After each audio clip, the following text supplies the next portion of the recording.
this weekend there's no sneaking up on you. Like you've had this one circled since media days. You knew October 12th was like, hey, say no to the weddings, say no to the best friend's birthday parties, say no to whatever it is. This was the weekend we had to lock in, all right? Heck, my little girl's not even here yet. She is going to be here in November. Even she knew October 12th. She's like, hey, I'm sorry, I can't be there October 12th. I gotta meet y'all out there in November, and we appreciate her for that. Program girl through and through. Now, the ripple effect, I think, for Week 7 is going to be absolutely massive. I want to go through a couple of these games here. We're not talking predictions for these games. More specifically, I want to talk about the aftermath of some of these games. College football fans, we appreciate y'all being subscribed right here to the On3 YouTube channel. If you haven't subscribed yet, no time like the present. We're at 200,000 subscribers. That is all y'all, and we appreciate y'all making this operation what it is. Again, if you haven't subscribed yet, no time like the present. So let's start with Ole Miss at LSU. This is a playoff game. This is a playoff game. Maybe not so much in a vacuum, because if LSU loses, they got 2 losses, only 1 loss in conference play. In theory, they could still run the table the rest of the way, win the SEC, have a bye in the first round of the college football playoff. That could happen. Again, in theory. Ole Miss, same deal. Like, they have a loss to Kentucky, but I think if they were to win out the rest of the way, you got to feel pretty good about your college football playoff aspirations and your chances to not just play in Atlanta, but then go on and win the SEC. But what I'm saying here is this is a playoff game because of what both these teams stare down on the back end of this game. If you're Ole Miss, if you lose this game, you're 10-2, which doesn't put you out of the college football playoff, but you still have to play Georgia. All right?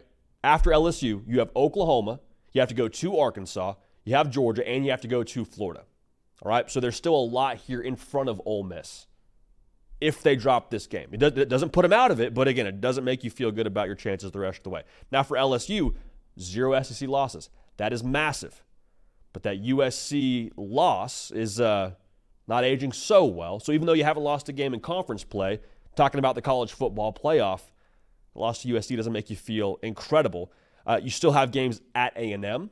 Still have to play Bama. Have to go to Florida.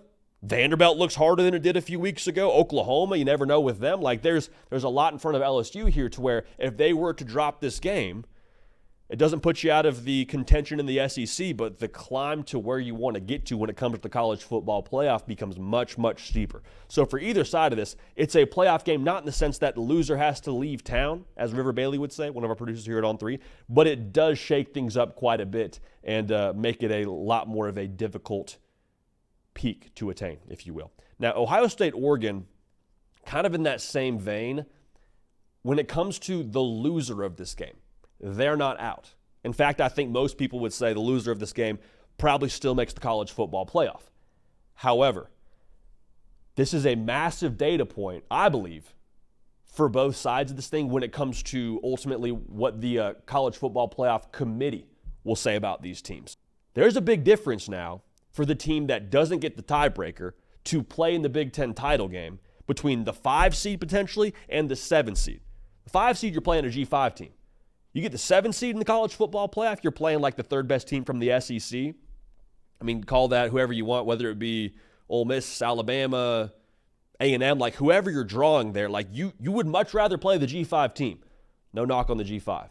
And so, again, this isn't so much a if you lose, you're out of the playoff, but I think the way that you lose or the way that you potentially look going forward from this game, it's going to be a data point the playoff committee goes back to and says, well, how much did Ohio State lose by to Oregon? Well, how much did Oregon lose by to Ohio State? That conversation will shape a lot, I believe, of how the playoff picture is ultimately going to look when they come time to set that field, and maybe more importantly, when it comes time to decide who that tiebreaker team is for the Big Ten. The tiebreaker obviously has nothing to do with the college football playoff committee, but I do think this game obviously will have a good amount to do with that tiebreaker. Now, Tennessee and Florida. We touched on it a little bit already early on, talking about how just weird things happen and, we don't know what to think about that spread. If Tennessee covers 2 touchdowns, like that could force the hand here of some of the folks in Gainesville. Have to believe that.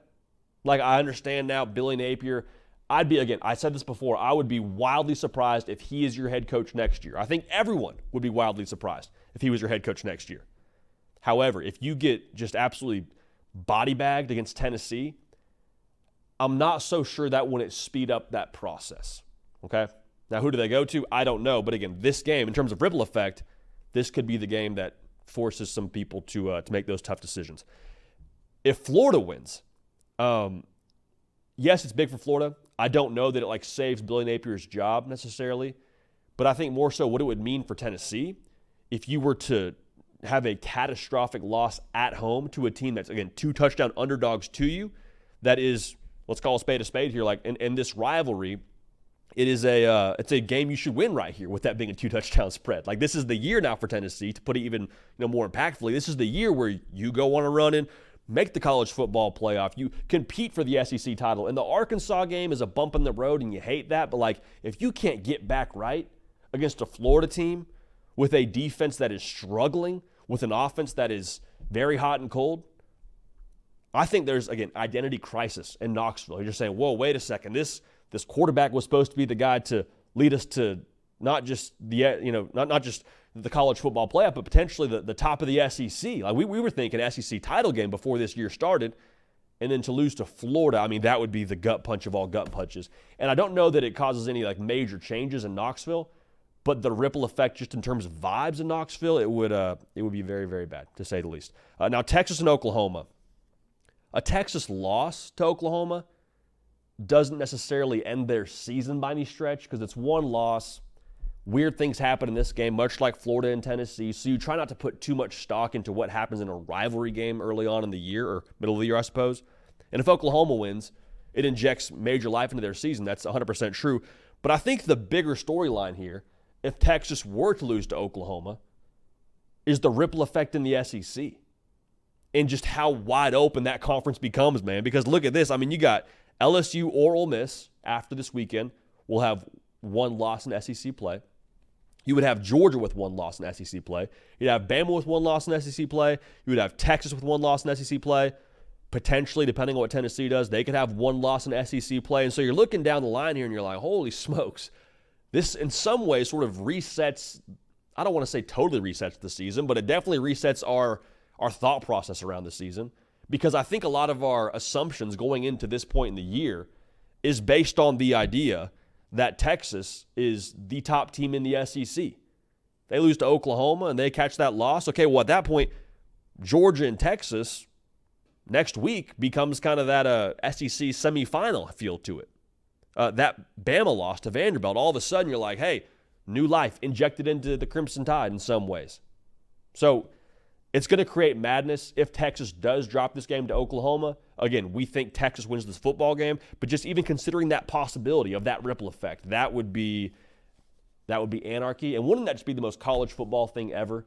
For us to think we have it all sorted out, we think we know exactly where all the pieces are supposed to go, or at least in this game, think we know exactly who Texas is. They just beat Michigan a couple weeks ago. We think they're so great, and then they drop the game to Oklahoma with a true freshman quarterback. College football is up to its old tricks, or so it would seem. So we will watch with bated breath at what is potentially about to go on here across the college football landscape in Week 7. Game time, fastest, easiest, most efficient. I would imagine the most, probably the most compelling way to buy tickets. I think that's safe to say.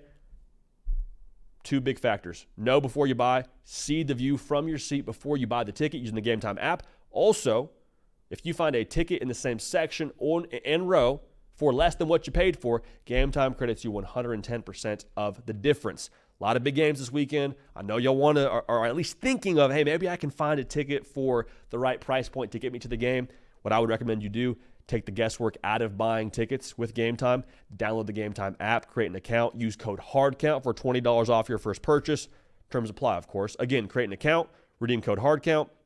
That's HARDCOUNT for $20 off. Download Game Time today. Last minute tickets, lowest prices, guaranteed.